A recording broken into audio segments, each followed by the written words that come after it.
अस्सलामुअलैकुम, आप देख रहे हैं सेंटर स्टेज और मैं हूं मोहम्मद उमर। रहमान अजहर साहब की जगह आज के दिन ये जिम्मेदारियां मुझे सौंपी गई हैं। तो नाजरीन, मुल्क की सियासत में साबिक वजीर आजम नवाज शरीफ की वतन वापसी का मामला आज भी जेर बहस रहा है।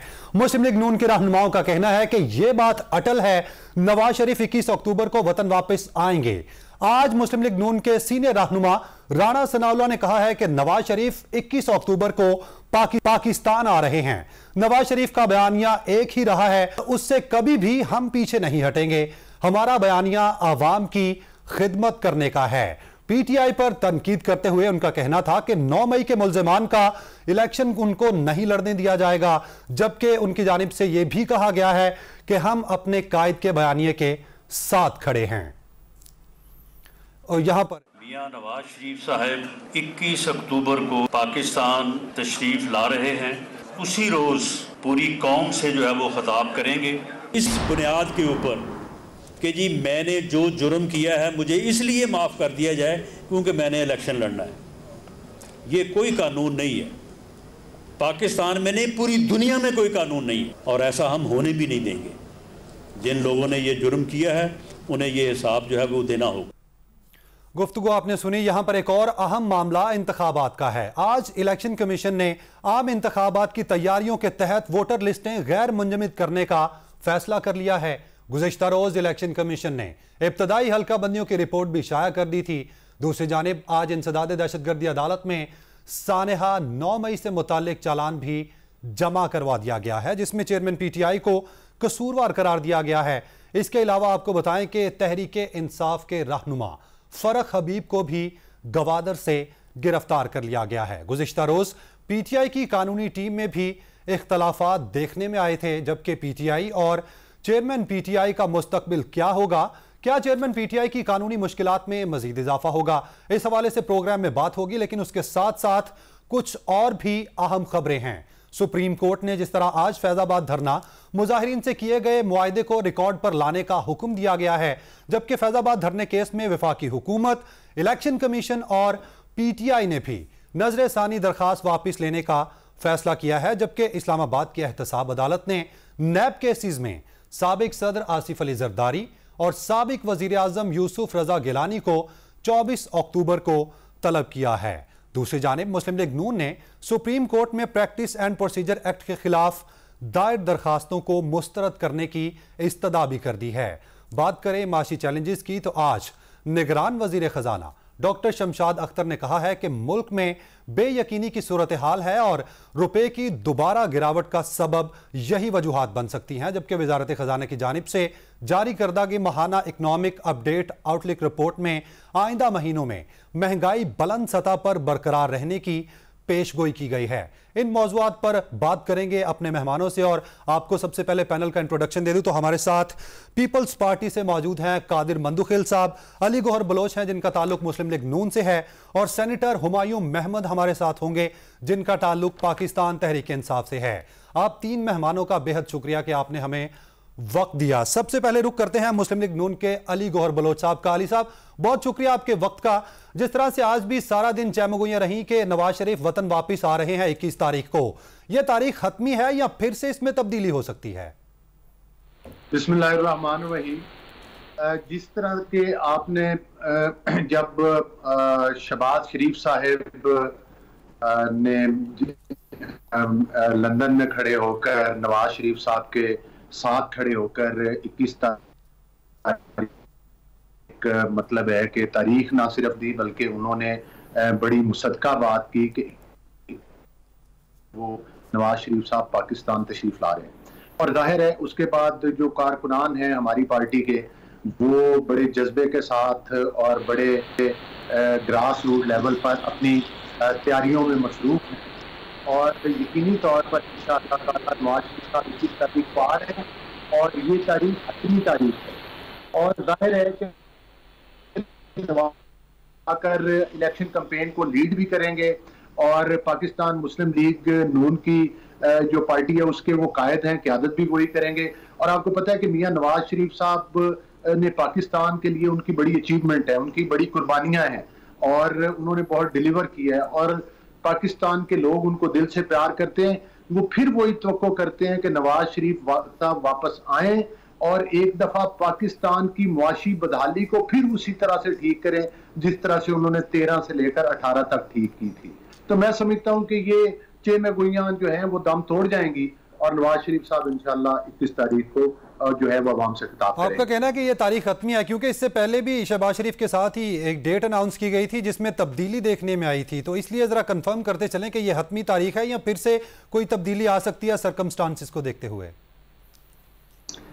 नहीं, आपने देखा कि इसके बाद हमारी कुछ मीटिंग्स हुई पार्टी क़यादत के साथ, और जो बिलखसूस लाहौर में मीटिंग हुई थी इस मियां नवाज शरीफ साहब के इस्तकबाल की तैयारियों के लिए, उसमें नवाज शरीफ साहब ने खुद भी खिताब किया और उन्होंने कहा था तमाम पार्टी कारकुनान से कि वो 21 तारीख को लाजमी वतन आ रहे हैं और वो मतलब है कि पाकिस्तान के अवाम से अपने इलाज की गरज से कुछ अर्सा उन्हें दूर रहना पड़ा। और वो भी आपको याद है कि अदालतों के जरिए और उस वक्त की हुकूमत ने खुद उनको इजाज़त दी थी, लेकिन अब इंशाल्लाह वो आएंगे और आकर अपनी पार्टी की इलेक्शन में जो है वो क़यादत भी करेंगे और कैंपेन को भी चलाएंगे।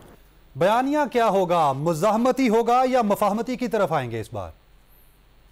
देखिए, बात जो है वो उमैर ना ही मुज़ाहमती की है और ना ही मुफाहमत की है।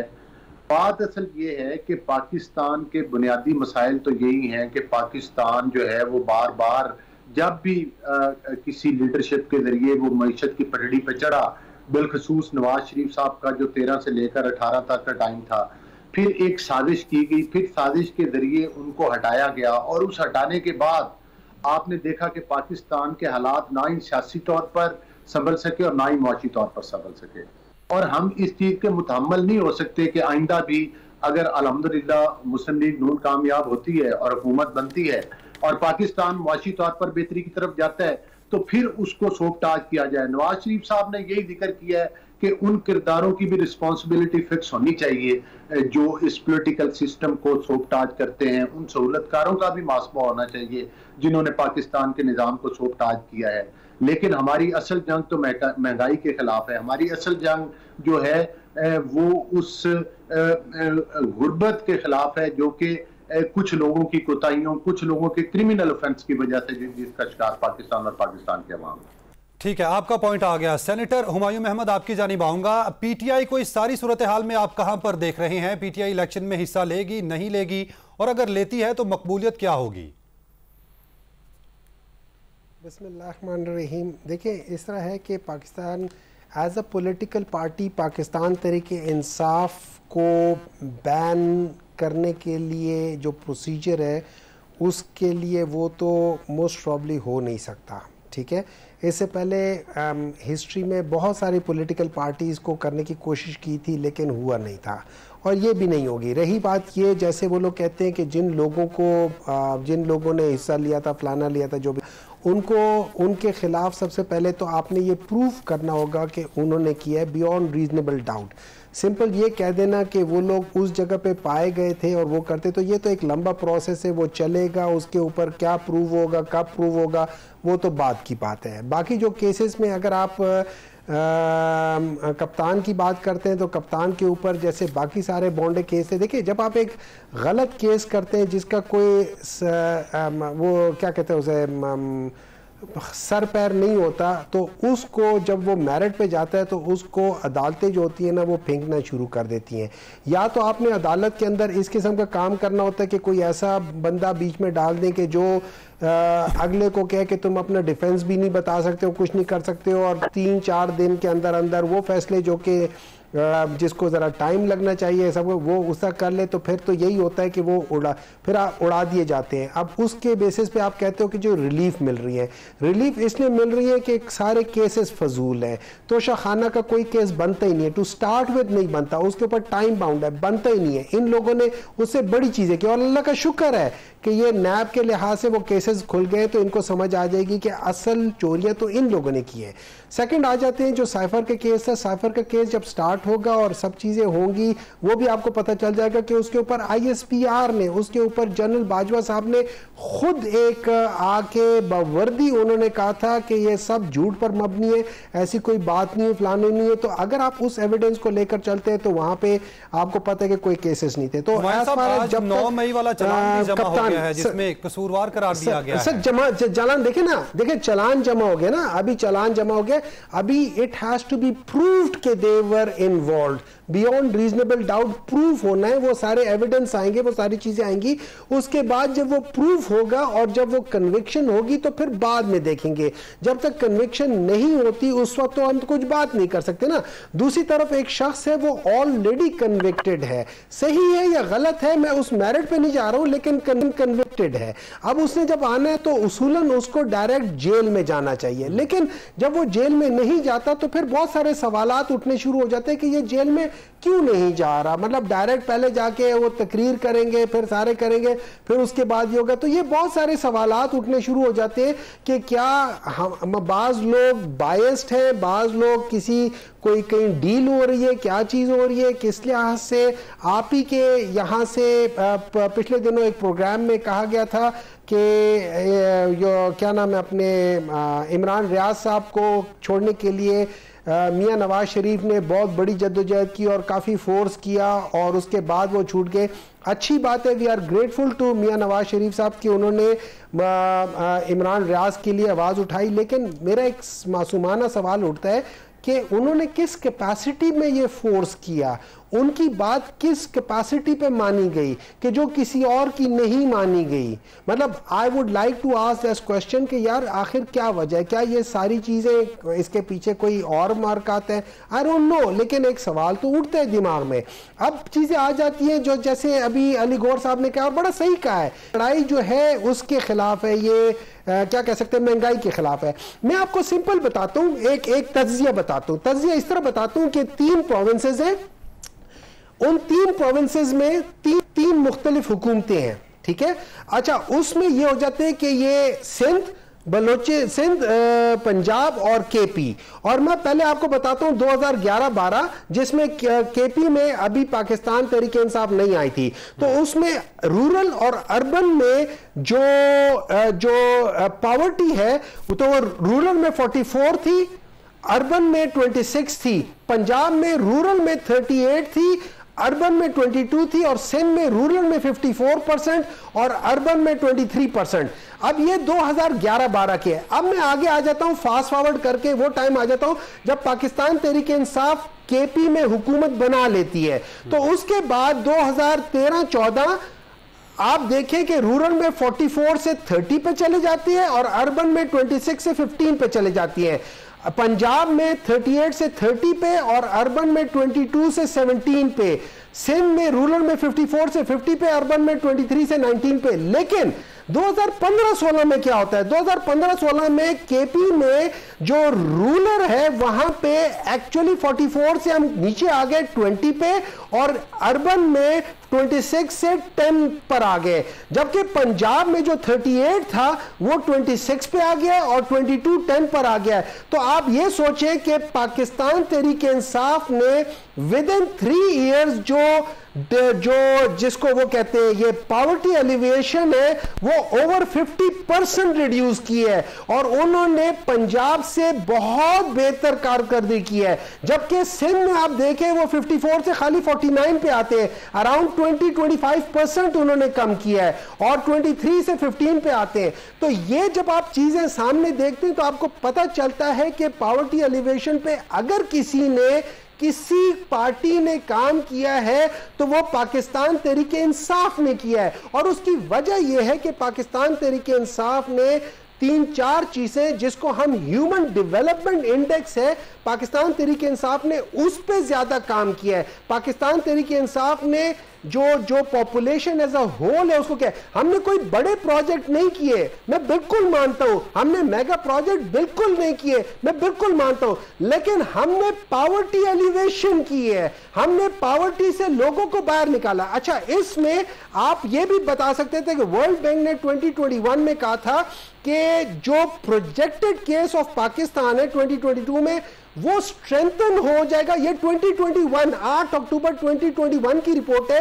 उन्होंने कहा था इस वक्त वीक है लेकिन बेहतर तो जा रही है, और अगर ये सब कुछ करता रहा तो पाकिस्तान 2023 में पाकिस्तान एक बहुत स्ट्रेंथन सूरत में चला जाएगा। इट वाज अच्छा, उसकी वजह यह थी कि 2018 में बिफोर पाकिस्तान तहरीक इंसाफ आई थी तो आपका जो नेट वो जो फॉरेन डायरेक्ट इन्वेस्टमेंट था वो 1% था, और पाकिस्तान तहरीक इंसाफ के जमाने में 1.3% था। आपके सारे स्टैटिस्टिक्स जो है कादिर मंदुखेल साहब पीपल्स पार्टी से इनका ताल्लुक है। कादिर साहब आपकी तरफ आऊंगा। लेवल प्लेइंग फील्ड का मुतालबा आपकी जमात की जानिब से बड़ा किया जा रहा है, वो लेवल प्लेइंग फील्ड का मुतालबा नून लीग से किया जा रहा है या फिर किसी और से? जी बहुत शुक्रिया आधे घंटे के बाद टाइम देने का। माजरत सर थोड़ी सी हमारा चूंकि इत्यादी रहा है नहीं वो इस बार पढ़ लिया हमने सुन भी लिया पूरे इस बार। अच्छा, अब बात यह है कि वो हमारे चूँकि 16 महीने मुस्लिम लीग नून के साथ इत्यादी के तौर पे हमने काम किए और हमने जो लॉन्ग मार्च किया है पीपल्स पार्टी ने, और फिर जो पाकिस्तान की तारीख में पहली मरतबा जमात की तहरीक पास कराई है, और उस वक्त सूरत आपके सामने था कि हम या तो मैशत संभालना था या हमें या तो सियासत बचाना था या पाकिस्तान, वो आपके सामने है। अल्हम्दुलिल्लाह जिस तरह दावे किए गए पिछली हुकूमत की तरफ से कि भाई आप पाकिस्तान का लिंगा बन जाएगा, ये हो जाएगा, वो हो जाएगा, वो सारे वादे जो दावे थे वो सब निकल गए। अब आइए मुस्लिम लीग नून की तरफ। यकीनन हमारा गिला इनके साथ होता है कि जब निगरान वज़ीर-ए-आज़म आ रहा था तो एक हफ्ता पहले इन्होंने मरीम नवाज साहिबा के साथ मुलाकात की है, और यहाँ बलूचिस्तान में 2 ग्रुप थे, एक जो पीपल्स पार्टी की तरफ आ गए और दूसरा ये ग्रुप जो जाम कमाल वाला था उसमें मुस्लिम लीग नून में शमूलियत का बाकायदा मुलाकात मरीम नवाज साहिबा से की। ठीक है, तो उन्होंने उनको कहा कि जी अभी आप रुक जाए, अब आपको शमूलियत नहीं कराएं, अब आपको ज़रा अच्छी जगह पे लाएंगे, ये जैसा लोग बता रहे थे। तो उसके बाद राजा रियाज साहब की भी आपके सामने स्टोरी है, जिनके साथ वादा किया गया कि आपको टिकट देंगे मुस्लिम लीग नून का। और ये मैं नहीं कह रहा हूँ कि राजा रियाज साहब ने बाकायदा हामिद मीर साहब के शो में जियो में बाकायदा एक्सेप्ट किया कि मैं अगला इलेक्शन मुस्लिम लीग नून के प्लेटफार्म से लड़ूंगा।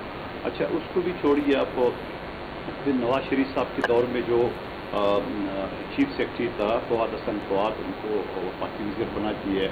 आहद चीमा जो कि इनके साथ केसेस में था और उसको भी वफाकी वज़ीर बना दिया है। और फिर शहबाज शरीफ साहब के साथ जो प्रिंसिपल सेक्रेटरी थे तौकीर शाह साहब, जो कि पूरा ब्यूरोक्रेसी को चलाता है, चीफ सेक्रेटरी प्राइम मिनिस्टर का, वो उस वक्त भी थे, आज मौजूदा निगरान वज़ीर-ए-आज़म की वही चीफ सेक्रेटरी है।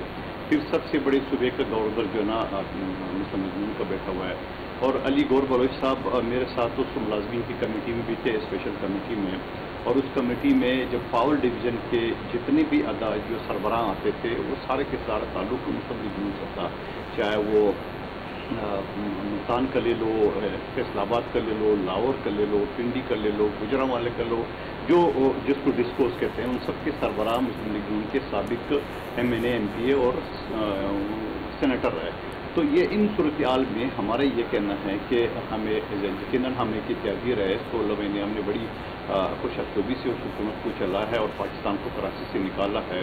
तो हमारे गिला नून लीग के साथ है कि आप इस तरह से, और फिर नून लीग के जो पार्टी वज़ीर है ख्वाजा आसिफ साहब दूसरे, वो बाकायदा ऐलान करे कि इलेक्शन होगा जनवरी-फरवरी में।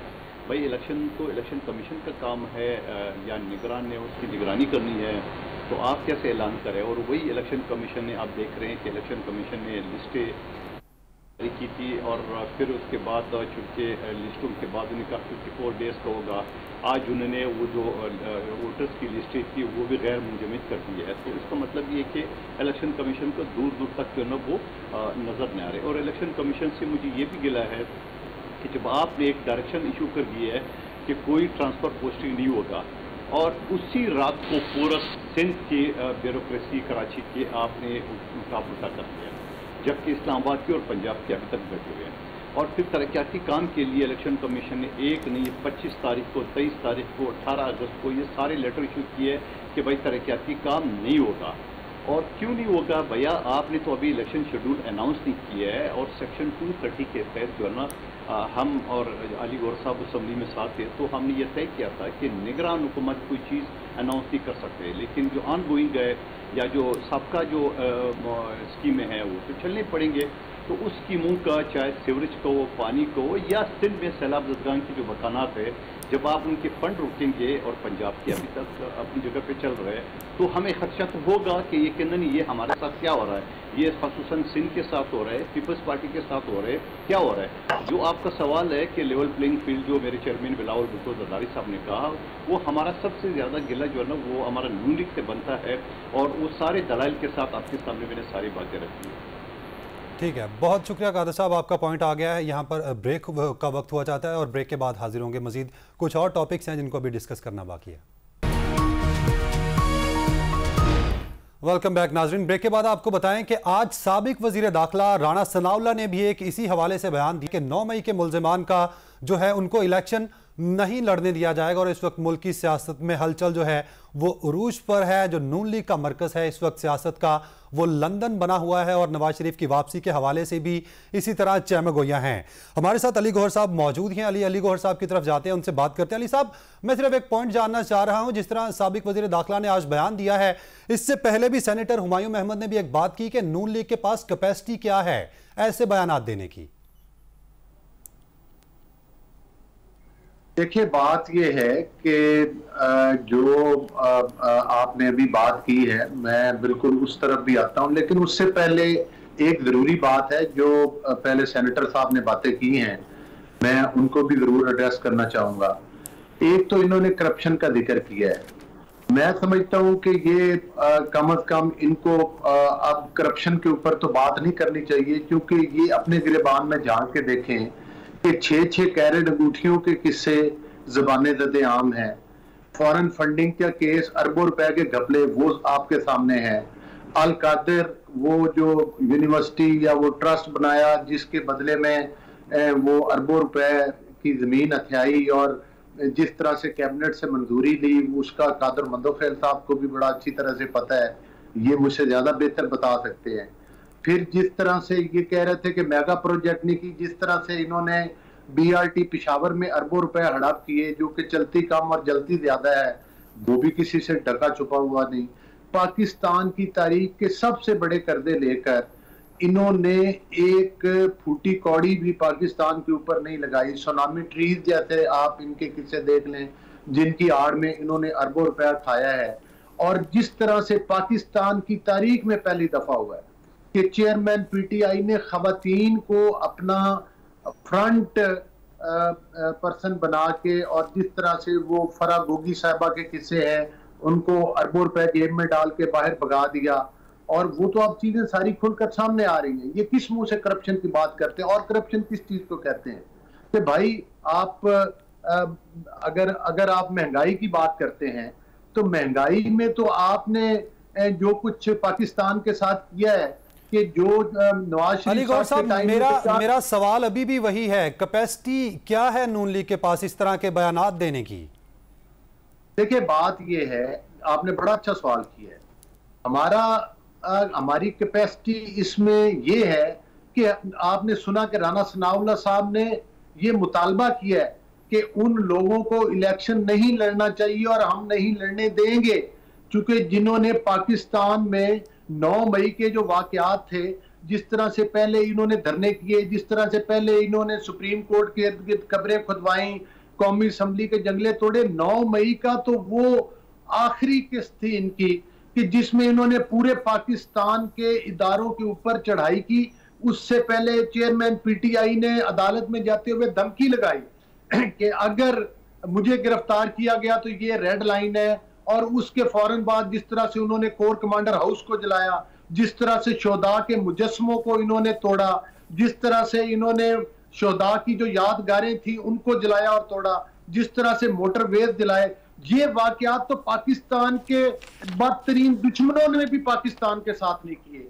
ऐसे वाकयात तो दहशतगर्दों ने भी नहीं किए। क्या इन्होंने अपने कॉल और फेल से साबित किया है कि ये एक सियासी पार्टी है? क्या कोई सियासी अगर ऐसे वाकयात करने वालों को आपने इजाजत देनी है तो फिर तालिबान को भी पाकिस्तान में सियासत की आजादी होनी चाहिए। इन्होंने साबित किया कि ये पाकिस्तान के दुश्मन है। और खास तौर पर जो इनके वजीर खजाना की ऑडियो और वीडियो आई थी जो कि पूरे पाकिस्तान ने सुनी थी, जिसमें कि उन्होंने कहा था कि 2 सूबाई अपने वज़ीर खजानों को हिदायत दे रहे थे और पाकिस्तान दुश्मनी क्या होती है। जिस तरह से इन्होंने सिविल नाफरमानी की तहरीक चलाई, जिस तरह से इन्होंने चाइना के वजीर आजम को हमेशा इन्होंने इक़्तिदार के असूल के लिए पाकिस्तान के साथ दुश्मनी की। 9 मई के वाकयात के बाद कोई ठीक है आपका पॉइंट आ गया है। सेनेटर साहब आपकी तरफ आऊंगा। हुमायूं साहब, इक़्तिदार की जानिब पाकिस्तान के साथ दुश्मनी की गई और बाकी सारी गुफ्तगू आपने जान ली होगी। सब सूरत हाल पर आपका मौकिफ क्या है? आपके सारे करप्शन स्कैंडल्स खोल कर रख दिए हैं इन्होंने। देखिए, इस तरह ये कि मैं तो आपको सिर्फ ये बात बता सकता हूँ कि इन्होंने एक बात कही है कि BRT पेशावर की बात की है। BRT पेशावर ने 2 इंटरनेशनल अवार्ड्स लिए हैं रिसेंटली। अभी लंदन में उन्होंने कोई पिछले साल के शुरू में BRT जो पेशावर है, out of 71 countries BRT Peshawar को बेस्ट स्मार्ट टिकटिंग का अवार्ड, इंटरनेशनल अवार्ड मिला है। उससे पहले बेस्ट प्लानिंग अवार्ड मिल चुका है 2021 में। तो ये 2 अवार्ड तो BRT ले चुकी है। मुझे बता दे कि इन लोगों ने जो जंगलाबाज या जो जिसको जो ये कहते थे, उन्होंने कुछ वहाँ पे कुछ किया या नहीं किया? कुछ नहीं किया। हमने एक मेगा प्रोजेक्ट बनाया था, उस मेगा प्रोजेक्ट ने 2 इंटरनेशनल अवार्ड ऑलरेडी ले चुके हैं। अभी आगे देखिए होता क्या है। होता ये है कि हर एक इंसान दूसरे को अपने आईने में परखता है।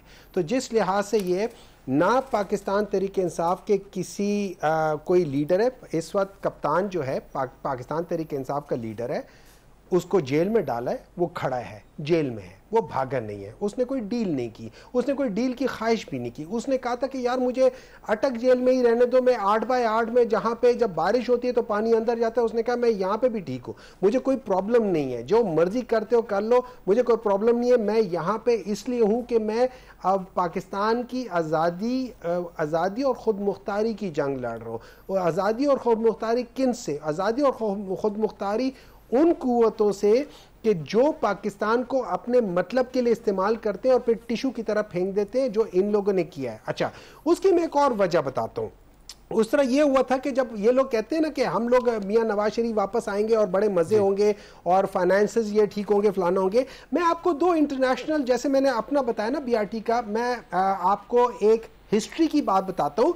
तकरीबन ये 1997 में IMF ने एक बात कही थी। उन्होंने कहा था कि इसहाक डार जो है वो मिस रिप्रेजेंटेशन, मतलब उन्होंने कहा था कि पाकिस्तान की हुकूमत फाइनेंसेस को मिस रिप्रेजेंट करती है, मतलब फज करती है। उस वक्त वहां का फाइनेंस मिनिस्टर कौन था? इसहाक डार। अच्छा, यही बात जिस जमाने में अपने क्या नाम थे उनके, ये दानियाल अजीज साहब, वो पीपल्स पार्टी में थे, तो उन्होंने 2003 के एक प्रोग्राम में इसहाक डार को वहां बैठे हुए उन्होंने ये बात कही थी और ये बहस हुई थी। अच्छा, तीसरी बात, रिसेंटली आ जाते हैं, हम फास्ट फॉरवर्ड कर लेते हैं 2013 और 18 के दरमियान में। उसमें बिजनेस रिकॉर्डर ने यह कहा हुआ था कि उनके थे कि पाकिस्तान का जो गवर्नमेंट है, जो फाइनेंस वाले हैं, वो फज डाटा करते हैं to help meet the net domestic assets, जिसको NDA कहते हैं, to meet the IMF bridging gap जो है। इनका मतलब यह था, उन्होंने कहा था कि इसहाक डार जो है ना,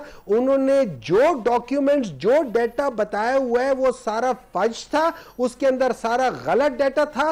तो एक्चुअली ठीक है, आपका जो इकोनॉमिक जो आप लोगों ने बताया था वो 6% जरूर बताया होगा, लेकिन बिजनेस रिकॉर्डर और इंटरनेशनल जितने भी मॉनेटरी एजेंसीज हैं, उन लोगों ने आपको कहा हुआ है कि आप फज करते हो, आप झूठ बोलते हो। अच्छा, उस झूठ का क्या है? इनके जरूर कारोबार बेहतर हुए, इन्होंने एवन फील्ड खरीद लिया है। बाकी ये जो बात करते हैं, जब ये कहते हैं अलकादिर ट्रस्ट है क्या? एक प्रॉपर्टी इंग्लैंड में बिकी है जिसके वैल्यू, मार्केट वैल्यू है 25 मिलियन पाउंड, वो बिकी है 50 मिलियन पाउंड पे। अच्छा, 50 मिलियन पाउंड पे जिस बंदे ने खरीदी है वो प्रॉपर्टी का बहुत बड़ा गुरु है। आपका पॉइंट आ गया है। कादिर बंदूक साहब साहब की तरफ जाऊंगा, पहले भी उनको वक्त कम मिला है, उनकी जानिब से गिला भी किया गया। कादिर साहब आपकी जानिब मांगूंगा, एक तो लेवल प्लेइंग वाली बात हमारी पूरी नहीं हुई कि वो मुतालबात हैं किन से, और दूसरा मैं आपसे ये जानना चाहूंगा कि आपके जो चेयरमैन हैं पीपल्स पार्टी के बिलावल भुट्टो जरदारी, उनकी जानिब से ये कहा जाता है कि मेरे हाथ खोल दिए जाएं। वो हाथ किसने बांधे हैं, क्योंकि आप तो अंदर के बंदे हैं? वो बात आज जो है ना वो मुकामत के बादशाह आसिफ अली जरदारी साहब ने ये कहा है, हम सबको कहा है कि के साथ जो है ना वो अच्छे हमारे मरासम थे और अच्छे मरासम होने चाहिए। और लेकिन आप मुझे बता दें कि ये सारी चीज़ें मैंने पिछले सेगमेंट में आपको सारी चीज़ें गिनवा दी है। इलेक्शन कमीशन ने खैबर पख्तूनख्वा की काबीना को एक ही दिन में पूरा काबीना फारिग कर दिया। यहाँ 4 वजीर इनके बैठे हुए हैं जो ब्यूरोक्रेट्स के नाम पे बैठे हुए हैं, और यही chief principal secretary Nawaz Sharif साहब की, शहबाज शरीफ साहब की। अब आप मुझे बताओ, प्रिंसिपल सेक्रेटरी कोई वज़ीर-ए-आज़म लगाता है तो वो खास और ख़ास होता है, वो बज़ाहिर तो ब्यूरोक्रेट होता है मगर ख़ास और ख़ास होता है। हमें उस चीज़ पे है। दूसरा, इलेक्शन कमीशन ने जो लिस्टें कल जारी की है और उस लिस्टें जो है ना अलकाबंदी की है, ये अलकाबंदी उन्होंने बिगाड़ दी है। मतलब मेरा हल्का जो है ना मेरे डिस्ट्रिक्ट में जो उस कमेटी का मैं हिस्सा था पार्लिमानी अफेयर्स का, जहां इलेक्शन रूल्स डिसाइड होते थे, वहां हमने डिस्ट्रिक्ट की बाउंड्री ख़त्म कर दी। इलेक्शन कमीशन ने मेरे और मेरे दूसरे जो हमारे MNA थे अब्दुल कादिर पटेल साहब 10,44,000 जो है ना एक कॉन्स्टिट्यूंसी बना दी है। भाई क्यों? अगर पूरे पाकिस्तान में आपने एवरेज 9 लाख बना दी है और बाज़ जगह तो पंजाब या पख्तूनख्वा में तो 6 लाख भी है, आपने 10,44,000 की क्यों बना दी है? आपने हमें डिस्ट्रिक्ट तक क्यों महदूद कर रही है? क्योंकि मेरा पहले जो हल्का था वो 2 डिस्ट्रिक्ट को लगता था, डिस्ट्रिक्ट वेस्ट और डिस्ट्रिक्ट केमाड़ी। आज आपने कहा नहीं, एक डिस्ट्रिक्ट के अंदर आपने हल्का बना दिया और फिर आपने एक हल्का जो बना दिए उसको 4 सब डिवीजन कर दिया, यानी टोटल 4 सब डिवीजन है। NA 243 जो बनानी है उसको 4 सब डिवीजन लगता है। मेरा सब डिवीजन जो है ना वो एक सब डिवीजन है और उसको काट के उस हल्के में डाला है और दूसरे हल्के के टुकड़ा काट के लिए, यानी कोई अकल वाली बात को मुझे समझा दे। मेन रोड आपने क्रॉस कर दिए, मेरे जो सब डिवीजन है उसको काट करके 243 में डाल दिए और दूसरा जो सब डिवीजन है साइड सब डिवीजन वहां से वोट पूरा करने के लिए मेरे हल्के में डाली। तो ये कौन सी प्लानिंग हो रही है? ये कौन सा गेम हो रहा है? तो आपको क्या लगता है, आपको बैकफुट पे किया जा रहा है? क्योंकि नैब केसेस भी ओपन हुए हैं और यूसुफ रजा गिलानी और आसिफ जरदारी को नोटिस जारी हुए हैं, 24 अक्टूबर को तलब किया गया है। देखिए, हमें तो क्लियरली ये कहा जा रहा है कि आप इलेक्शन भूल जाएंगे। जब हम आपके खिलाफ करेंगे, आपके खिलाफ केसेस खोलेंगे तो आप इलेक्शन भूल जाएंगे। तो ये कौन कह रहे हैं हमें? मैं तो आपको दलाइल के साथ बात करो। आप मुझे बताओ, अगर आपका चौकीदार भी आपका, चपड़ासी भी आपका, अर्दली भी आपका, पटवारी भी आपका, तहसीलदार भी आपका, DC भी आपका है, थानेदार भी आपका, तो ऐसी सूरत हाल में तो इलेक्शन तो कोई भी नहीं जीत सकता है। वो तो वही जीतेगा जिसके लिए लेवल प्लेइंग फील्ड बनाया जा रहा है। और दूसरी बात, मैं ये सारी बातों के अलावा ये चीज कहना चाह रहा हूँ, मैं ये समझ रहा हूँ कि इन सारी बातों के अलावा मुझे इस बात पे भी एज ए कानून के तालिब इल्म या इंसानी हुकूक के तालिब इल्म मुझे इख्तलाफ है। नवाज शरीफ साहब ने अभी रिसेंटली बयान दिए कि मैं जनरल बाजवा को, जनरल फैज को और उस बेंच को सुप्रीम कोर्ट का उसको अंजाम तक पहुंचाना चाह रहा हूं। तो भाई ये दोनों तो रिटायर्ड हो गए और उस बेंच में भी 2 आदमी रिटायर्ड हो गए। तीसरा आदमी जिसका नाम जस्टिस इजाज उल हसन साहब है और वो अक्टूबर 2024 में as a chief justice Pakistan का हल्फ ले रहे हैं। तो आप क्या आने वाले चीफ जस्टिस को भी अंजाम तक पहुंचा रहे हैं? आप आर्मी साबिक चीफ को भी अंजाम तक पहुंचा चाह रहे हैं? तो मुझे नहीं समझ में आ रहा है कि शहबाज शरीफ साहब की पॉलिसी जो है ना वो शायद वो भी इख्तिलाफ है। 24 घंटे के अंदर शहबाज शरीफ आपका पॉइंट आ गया। वक्त की थोड़ी सी किल्लत है, माजरत चाहूंगा। नाज़रीन, तीनों के पॉइंट्स आपने जान लिए हैं। यहाँ वक्त हुआ ब्रेक का, ब्रेक के बाद आपको ज्वाइन करेंगे। Welcome back. नाज़रीन, जिस तरह बात हो रही थी कि कायद नून लीग नवाज शरीफ जो है वो एहतसाब के बयानिए पर कायम हैं, इसी पर बात करते हैं अली गौहर बलोच साहब से। अली साहब, क्या लगता है, जिस तरह कायद नून लीग की जानिब से कहा गया है कि एहतसाब होगा और अंदर से कुछ आवाज़ें भी उठी हैं कि इस तरह नहीं करना चाहिए, और आपकी नज़र में क्या होना चाहिए? अगर एहतसाब होता है तो सबसे पहले खुद एहतसाबी होनी चाहिए, क्योंकि जिस तरह नवाज शरीफ बाहर गए हैं वापस भी फिर उसी तरह आके गिरफ्तारी देनी चाहिए, जलसे की बजाय जेल जाना चाहिए। इस पर क्या कमेंट करेंगे? देखिए, बात यह है कि नवाज शरीफ साहब, पहली बात तो ये है कि कोई जेल तोड़ के नहीं गए।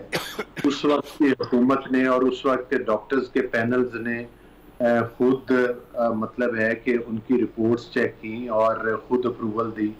और साथ ही साथ आपको पता है कि उस वक्त चेयरमैन पीटीआई ने शौकत खानम हॉस्पिटल के डॉक्टर से उनकी वेरीफाई करवाई और फिर खुद कहा और उनकी उस वक्त जो सूबाई वजीर सेहत थी उन्होंने भी कहा, और वो तो बाद में भी बयान देती रही कि वाकई नवाज शरीफ साहब की सेहत को जो थे काफी वो मतलब है कि खतरात लाहिक थे।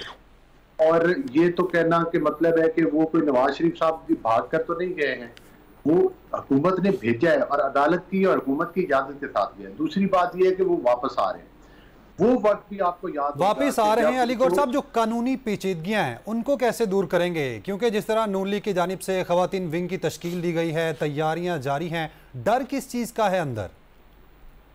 देखिए बात यह कतई तौर पे डर नहीं है। डर तो उनको उस वक्त भी नहीं था कि जब उनको झूठे मुकदमात में सजाएं सुनाई गई और उनकी अहलिया जो है वो जिंदगी और मौत की कश्मकश में थी, तो वो वापस आए और अपनी बेटी के साथ आए और कानून के आगे सरेंडर किया।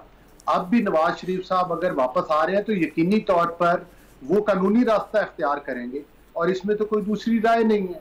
अगर कानून उनको इजाजत देगा कि उनको जमानत देता है तो वो उनका हक बनता है। और मरियम नवाज साहबा के केस में तो बातें बड़ी क्लियर हो चुकी हैं, उसका ऑलरेडी फैसला आ चुका है।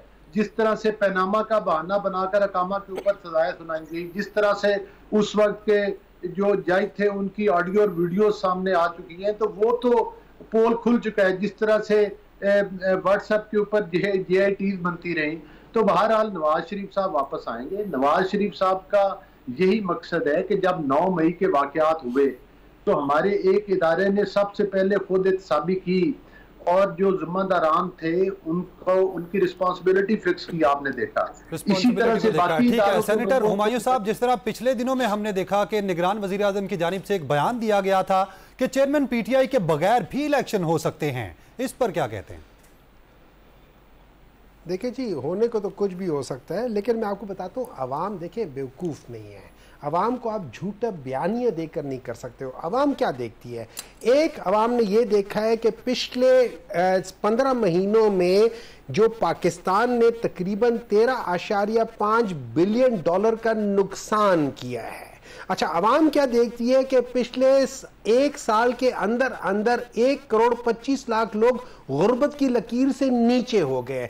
अवाम क्या देखती है कि PTI के ज़माने में जो कोई भूखा नहीं सोएगा तो वो मजदूर जो दिहाड़ीदार होता था उसको 2 वक्त की अच्छी रोटी मिल जाती है। अवाम क्या देखती है कि कोई मजदूर जो कि दूर दराज से आते हैं वो किसी सड़क पे नहीं सोएंगे तो उनके लिए पनाह आती। अवाम क्या देखती है, एक मिनट है, अवाम क्या देखती है, बयान दिया है, दादोशुमार आप बता रहे हैं, बिल्कुल ठीक बता रहे हैं, लेकिन मेरा सवाल ये नहीं है, मेरे सवाल की तरफ आए। अच्छा, इस तरह यह है कि जो निगरान वजीर आजम है ना, वो बेसिकली इस तरह हुआ है कि जो पाकिस्तान मुस्लिम लीग नून के जो प्राइम मिनिस्टर साहब थे पहले, शहबाज शरीफ, उनके पास एक बंदा आया, उसने कहा कि जी मैं नून में शामिल होना चाहता हूँ। उन्होंने कहा ठीक है, अभी मत आओ, अभी उधर रहो, मैं तुम्हें लीडर ऑफ अपोजिशन बनाता हूँ। उन्होंने राजा रियाज को लीडर ऑफ अपोजिशन, अब नून लीग का leader of the house, Noon league का लीडर ऑफ अपोजिशन, इन्होंने मिल के एक निगरान हुकूमत का प्राइम मिनिस्टर, और वो प्राइम मिनिस्टर भी कहता है कि मैं नून लीग में जाना चाहता हूं। इसी वजह से शायद वो कहता, तो उनके ये बयान जो था ना, वो प्रोबेबली एक बहुत मतलब उन्होंने उस बयान ने उनको कंट्रोवर्शियल कर दिया।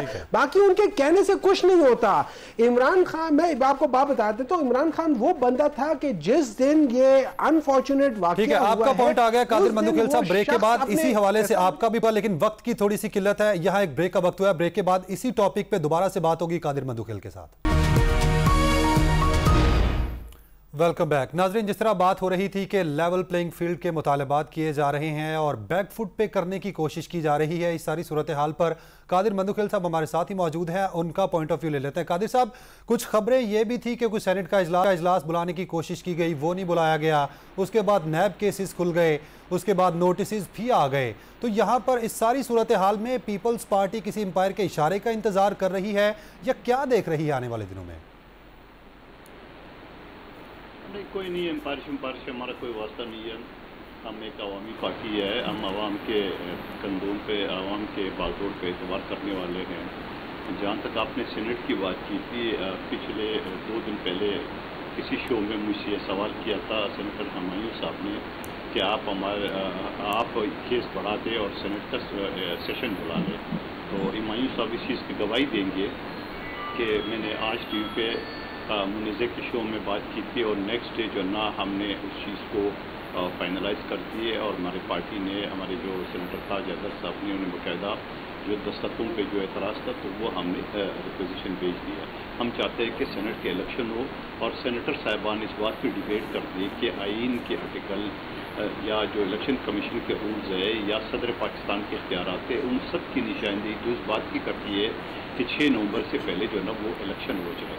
ये इलेक्शन कमीशन की ताख़िरी अरबे, ये हल्का बंदी जो हो चुके हैं दोबारा, और फिर जैसे मेरे हल्के को उन्होंने बिगाड़ दिया है, तो इस तरह वो चाहते हैं कि 54 डेज़ जो है ना, जारी बात है 30 नवंबर को ये अगर दोबारा इसी तरह हल्के बनाएंगे तो मैं तो सुप्रीम कोर्ट और हाई कोर्ट जाऊँगा।